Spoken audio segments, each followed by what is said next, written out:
বাল্যবিয়ের কুফল তো বলে শেষ করা যাবে না। একটা দেশের সামাজিক অবক্ষয় সকল কিছুর মূলেই আছে বাল্যবিয়ের পরিণাম। বাল্যবিয়ে একটা মেয়ে যখন 18 বছরের নিচে একটা বাল্যবিয়ে হয় তখন সে থাকে শিশু। শিশুর শরীরের মধ্যে যে পরিবর্তন সব কিছুই তার শিশুর মধ্যে থাকে।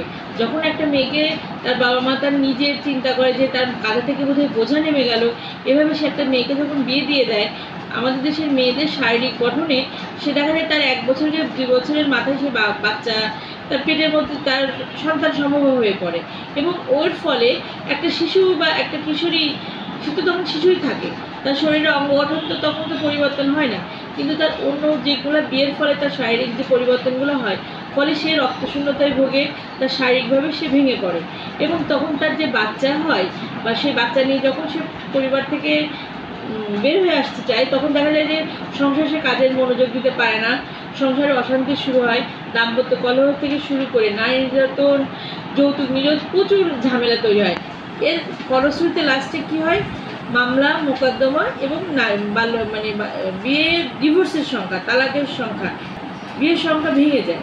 বিয়েটা তার সুন্দরভাবে আর সংসার করতে পারে না, তবে সে তো বোঝেই না যে বিয়ে জিনিসটা কী।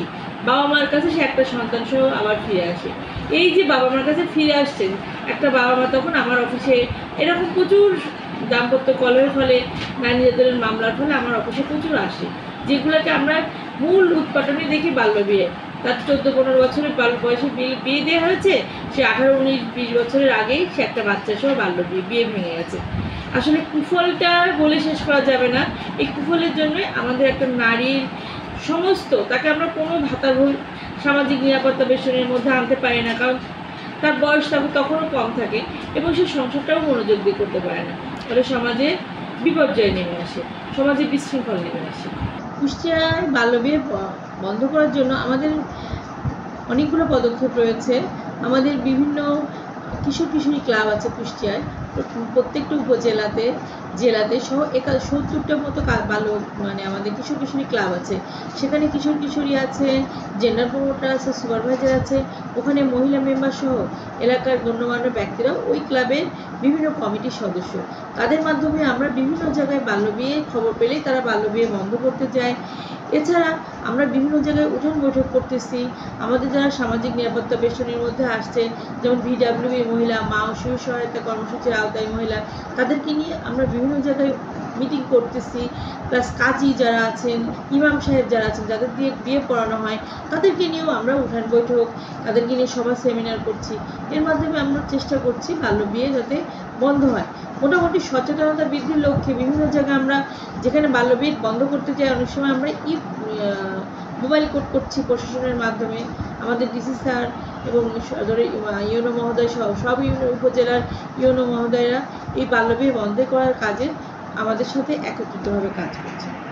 আসলে বাল্যবিয়ে বন্ধ করতে গেলে অবশ্যই কিছু কিছু চ্যালেঞ্জের সম্মুখীন হইতেই হয়। প্রভাবশালী কিছু ব্যক্তি আছে কিংবা রাজনৈতিক তৎপরতা থাকে, যেখানে মেয়েটাকে বিয়ে বলছে এখানে বিয়ে হয় নাই, এখানে নোটারি পাবলিকের মাধ্যমে বিয়ে করে হয়ে গেছে। আসলে নোটারি পাবলিক বলতে তো কোনো বিষয় হয় না, বিয়ে কখনো কোনো উকিল বা কোর্টে বিয়ে হবে না, এটা একটা পুরোটাই অবৈধ। দেখা যায় যে তারা বিয়ের কাগজ দেখায় যে আমার মেয়ের বিয়ে হয়ে গেছে। এই সমস্ত বিয়ে বন্ধ করতে গেলে স্থানীয় গণ্যমান্য ব্যক্তিরা তাদের প্রেশারের সম্মুখীন হতে হয়। প্লাস যে সমস্ত মেয়েরা বিয়ে হয় তাদের বাবা মা তাদেরকে হয়তো ওই এলাকা থেকে সরায় অন্য এলাকায় নিয়ে যাচ্ছে, পার্শ্ববর্তী জেলাগুলোতে নিয়ে যায়। দেখা যাচ্ছে যে রাতের অন্ধকারে আমরা বিয়ে বন্ধ করে রেখে আসলাম, মেয়েটাকে পার্শ্ববর্তী জেলায় তার নানার বাড়ি বা দাদার বাড়িতে নিয়ে যেয়ে সেখানে বিয়ে হচ্ছে। এভাবে বিভিন্ন জায়গায় আমরা চেষ্টা করছি বন্ধ করার, কিন্তু এই সমস্ত চ্যালেঞ্জ যেগুলো আছে, এই চ্যালেঞ্জগুলো উত্তরণের মূলই উপায় হচ্ছে বাবা মাকে সচেতনতা এবং সামাজিক যে সুশৃঙ্খলতা, সামাজিক নিরাপত্তা। যদি আমরা মেয়েটাকে করতে পারি, সে যদি বুঝতে পারে যে না আমার লেখাপড়া করে নিজের পায়ে দাঁড়াতে হবে, তাহলে অবশ্যই বাল্যবিয়ে বন্ধ করা সম্ভব।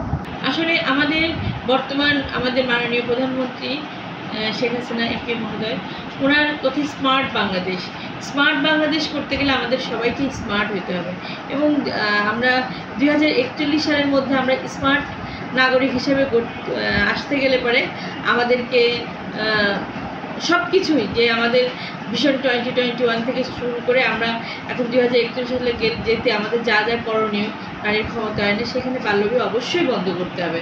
বাল্যবিয়ে না বন্ধ করলে দেশের উন্নয়ন তথা নারীর ক্ষমতায়ন হবে না। এখন নারীর ক্ষমতায়নের জন্য আমরা খুবই দ্রুত কাজ করছি। আশা করা যায় খুব শীঘ্রই একটা সময় আসবে যে আমাদের দেশ থেকে একদম বাল্যবিয়ে নির্মূল হয়েছে। তবে নির্মূল করা আসলে একটু কষ্টসাধ্য। তো খুব আশা করি আমরা যে হয়তো 2-5 বছরের মধ্যে ইনশাল্লাহ সারা দেশ থেকে বাল্যবিয়ে নির্মূল হবে।